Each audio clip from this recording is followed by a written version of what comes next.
Welcome to We Chats with Brilliant People, hosted by Dr. Allison Rodius, Professor of Sports Psychology at John F. Kennedy University.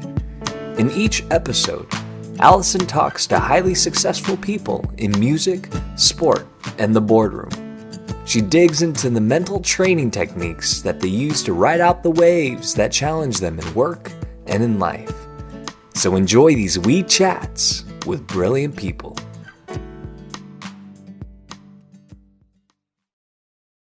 Okay, welcome back to We Chats, everybody. We Chats with Brilliant People. Today I am at Stanford University. Super excited to be talking to Paul Goldstein, who is the Taube Family Director of the men's tennis team here at Stanford University. Welcome to We Chats. Thank you so much for being a part of it. Thank you so much for having me, and thank you so much for making the exception, because I know you normally interview brilliant people, but having one non-brilliant person as one of your guests, so thank you for having me. You're definitely worthy of being on the brilliant list. Highly recommended and unbelievable background, really. Very prestigious background, I've noticed from my extensive Google search and hearing about you from a mutual friend of ours, and having a background as a professional player and now leading a top tennis coach. And I didn't tell you this, but I'm a huge tennis fan. Fantastic. So I love tennis. Of you. I play tennis, I watch tennis, I know a lot about tennis, and I followed it for a long time. So really excited to talk to you today. So the focus is mental preparation in general and also obviously for sport. And you're in one of those unique positions where you have been a top player and now you're a top coach. So I'm really interested in any differences, any similarities between those two. But let's start with a general, what's mental preparation to you? Well, I guess I will start I will start by answering that question from the perspective of a player, which unfortunately it was some 20 years ago now, or at least 10. And I confess, I think in retrospect I could have done a lot more, and I think enhanced my performance during competition a lot better than I did with the perspective that I have now. I am now, as a coach, I'm more committed to sort of the mental side of the game than I ever have been before, and it was something that I sort of wish I had focused more energy and effort on when I was a player. What did mental preparation mean to me as a player? I was a very intense player. I was, on the day of a competition, I was, I had butterflies in my stomach, which I think is normal and natural. Ways that I dealt with that were to try to establish routines, and those routines would actually vary week to week. They wouldn't vary day to day. So in tennis, as you know, the tournament lasts multiple days, and so for the first round of a tournament, if I won that match and knew I had to play again the next day, I would pretty much try to mimic the routine that I used on that first day for the remainder of that week, be it what I ate, be it where I ate, and so I would try to call it superstition a little bit. I like to think it was a little bit more establish a routine that you're comfortable with, and so I did that quite a bit. But again, it would change on from week to week, but not from day to day within the same tournament. Okay. So you said that you wish you'd have done more. Yeah. In the sense that you think you could have been mentally tougher. What makes you say that? In the sense that I think I could have managed tension during competition a lot better than I did. Right. I could, if you had more than 20 minutes, we could talk all day about the matches that I felt like got away from me when I was on tour that I'd love to have back. Yeah. That I feel like I put myself in a position to win by executing in a certain manner, playing, and then putting myself in that position to win and having to win the last point, to get the last out in baseball, whatever you call it. That's when tension for me got the highest, and that's when my execution changed because of that tension. And so I think I could have won more matches. I think I could have enhanced my performance if I was able to manage tension better. So that's what I mean by that. I don't know if you have a different interpretation of what mental toughness is. It's a bit of a broad term, but for me it's about managing tension. Yeah, I during think high pressure situations. Yeah, I think that's a great example. I think mental toughness can be lots of things to different people, and it's hard sometimes to get a clear definition, and I think sometimes it changes depending on the sport. Would you change your definition now that you are coaching and now you've had some space? Well, I think that definition, what I just shared, is the definition I would use now as a coach. That I don't think I had that perspective as a player, but I think I could have done more as a player in terms of mental fitness, in terms of recognizing and acknowledging that the mental side of the game is just absolutely 100% critical to your success. As important as your technical strokes on your forehand, your backhand, your serve, whatever. And the amount of time that you spend on working on your forehand or your serve relative to the amount of mental fitness or even physical fitness that I did. I mean, I did, beginning of my career, I was probably on the practice court 4 hours for every 1 hour in the gym. At the end of my career, I was probably 4 hours in the gym for every 1 hour on the practice court, at least on an off week. But nowhere in there is mental fitness and training your brain to, for me, I think it would have been, about managing tension better. For many, maybe it's focus. I was very good at being focused, but I would get very nervous and tense and uptight when I hadn't put myself in a position to win.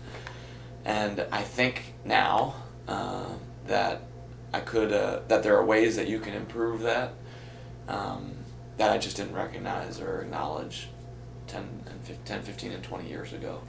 During the span of my career, professional and even amateur tennis career. So when you were a player and that tension crept in, and you said you got butterflies in your stomach, Well, butterflies would happen even before the match, and that actually I think is an okay thing. I think you're not normal if you don't get butterflies and you go out and play in front of lots of people, and I think that's healthy. What's not healthy is when you put yourself in a position to win and you start thinking outcome instead of execution. You certainly weren't thinking, if I win this point, I get X amount of dollars, my ranking points go, I get X amount of ranking points, which means my ranking goes there. I'm not thinking that at 1-all, 30-all in the beginning of a match, but 5-4, 30-15 serving for the match, 40-15, and you start thinking that, and there's a physical change in the way you're performing that comes from what the heck is going on between your ears, and I had a hard time controlling that. Or not controlling it, but managing that in the most appropriate manner. Can you think of a time when you did manage it really well? Yeah, I can, and I have a lot of matches I like to have back, but I got through some of them also, and I think the times when I managed it the best were as a result of having when I was winning a lot, and that sort of I had that level of confidence that I didn't feel like I had to think about it too much. I just sort of trusted in the fact that I had a lot of confidence. But it's when you're struggling a little bit, don't have the confidence necessarily, that you start thinking. So I think in some level, winning begets winning, and you get a lot of confidence from winning, and that takes care of so many problems. But it's a chicken and the egg thing, right? Yeah. I mean, how do you get yourself out of a you can't just, because you can't control winning. Yeah. But certainly that was the best solution, pill, whatever you want to call it, panacea for managing tension. Is just when I had a lot of wins under my belt and I was riding a wave. Yeah. I can think of a lot of examples where that happened, and it's just there's a sort of a calmness, a state of calm that comes over your body. I can think of a couple times where I beat players ranked a lot higher than me that you tend to get even more nervous in those situations because you're not supposed to win, and I don't know why, but I just had a state of calm over me and was able to execute at the end. I think a lot of it just, again, from previous results, but didn't ever figure out how to bottle that up and be able to do that consistently.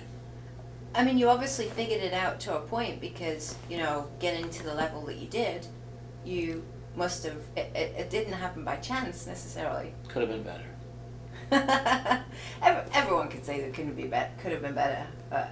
Definitely sounds like you, even if you couldn't pinpoint what it was and you had difficulty replicating it, sure, good chance that you knew deep down what it was. So what about now? Now you've had a bit of time out. You're a player, and then you've had some time in the corporate world, you were saying, and then now you're a coach. So what's different? Well, again, back to my background. I spent 4 years in college, spent 10 years as a professional tennis player, and then spent 7 years in sales in a corporate position. And then I'm now 6 to 9 months in as the head coach here at Stanford. What is different now? Now, well, when you're a player, the world revolves around you. And when you're a coach, it's about servant leadership, and the world revolves around the individuals that you have the opportunity to help. And so there is a massive, massive breadth of responsibility associated with this position or role relative to any of the previous role that I've ever had. Even in the corporate world, I had a very singular focus. Now the focus is broad, not only on serving the individuals with whom I have the privilege of working, but also a program that I am now responsible for in terms of being a caretaker for a program that has a very rich tradition, and so many care so deeply about this program. So the responsibility of having being the caretaker of that program is also one that I feel. But in terms of mental preparation, I mean, my job is to help these young men get the most out of their experience here, which includes certainly the tennis stuff, but we'll come back to that in a second, but it includes their life experience at Stanford, their academics, their social, so to making sure that they're in a position to get the most out of that. And then from a tennis standpoint, that they're improving, developing from the standpoint of just improving their tennis game.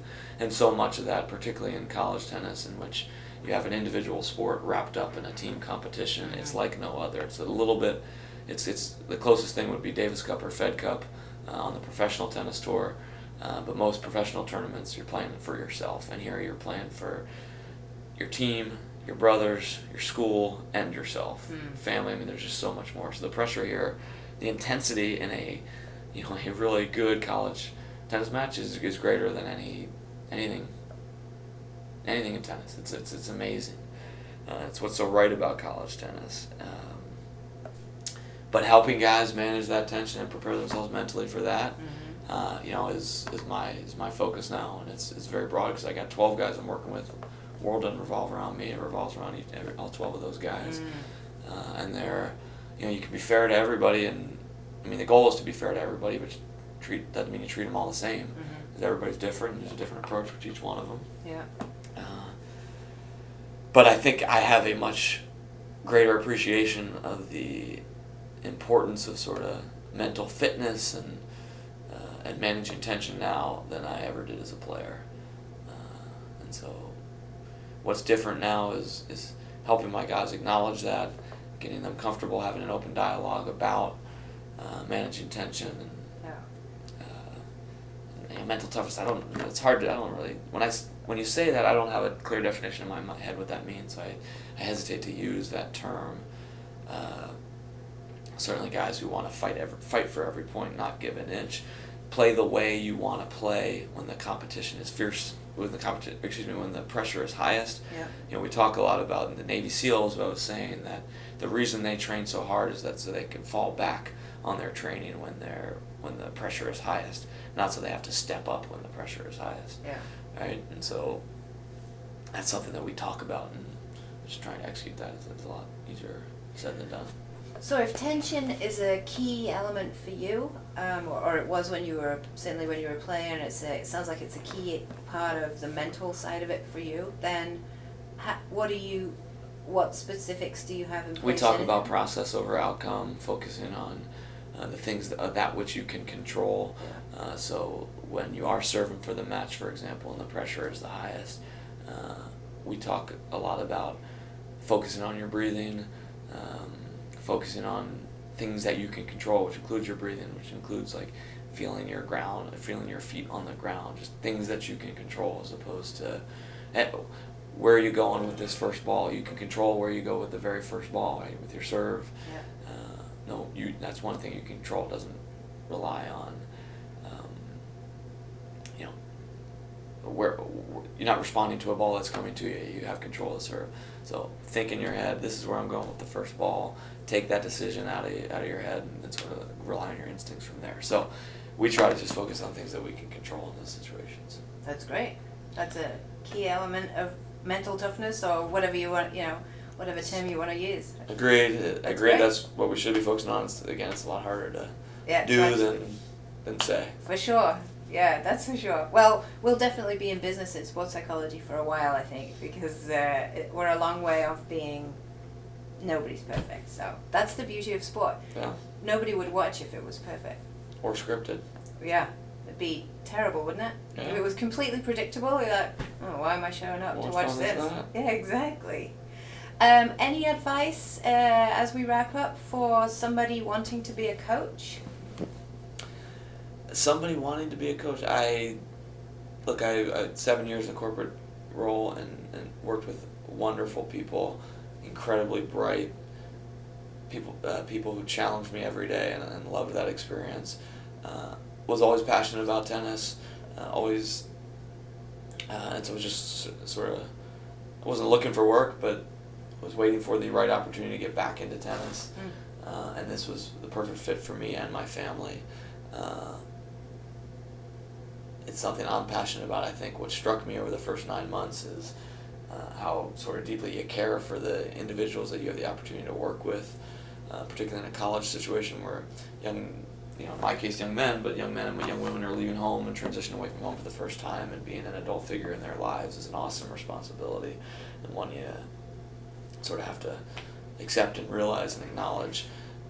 You can't really know what it's like until you do it. At least that's what I think. I didn't know what it was like until I started doing it.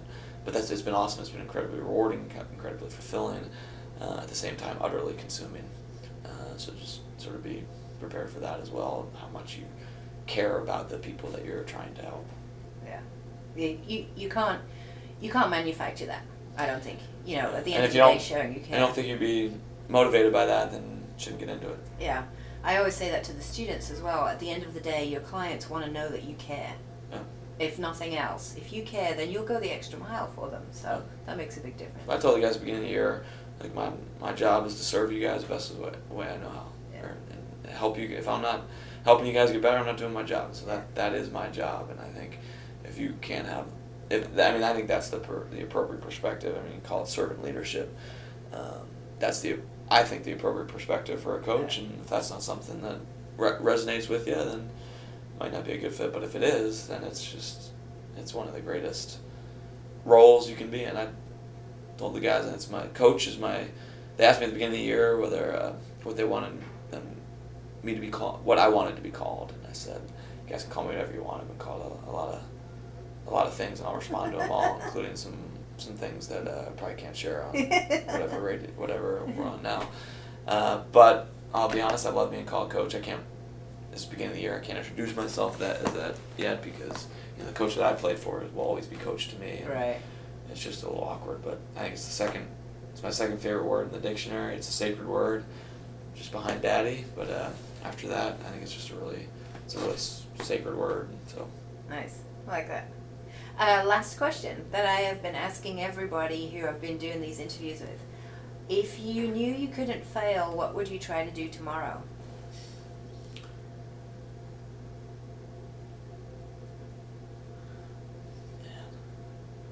It's a great question. Tough one to ask, like right on the spot like that. No time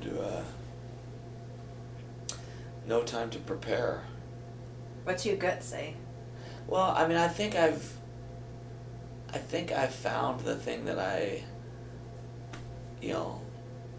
this role for me is so much more about who I am as opposed to what I do. I loved what I did last time, my previous role, previous job, I guess. But it was certainly more what I did as opposed to who I am, and this just feels very much about who I am. So I feel like I'm in a really good spot. And so maybe you're doing it. I don't know. Maybe I think there's some. I think it's a really important thing that coaches do in terms of helping other people. I think as I take a step back a little bit and think of a global perspective, and if I knew I couldn't fail, if I could solve the Mideast conflict, that'd be really wonderful. Or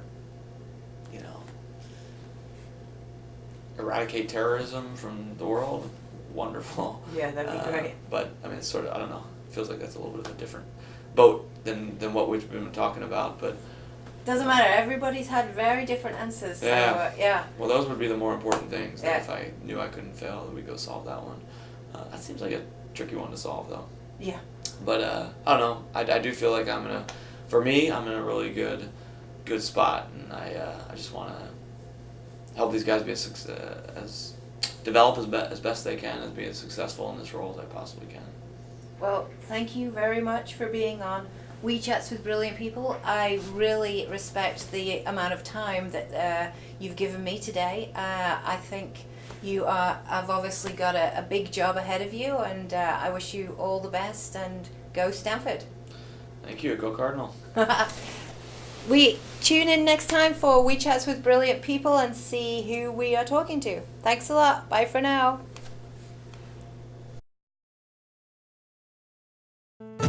We hope you enjoyed these We Chats. You can follow We Chats with Brilliant People on Twitter @We Chats and Facebook, and subscribe to the podcast series on iTunes or any Droid platform. We Chats with Brilliant People.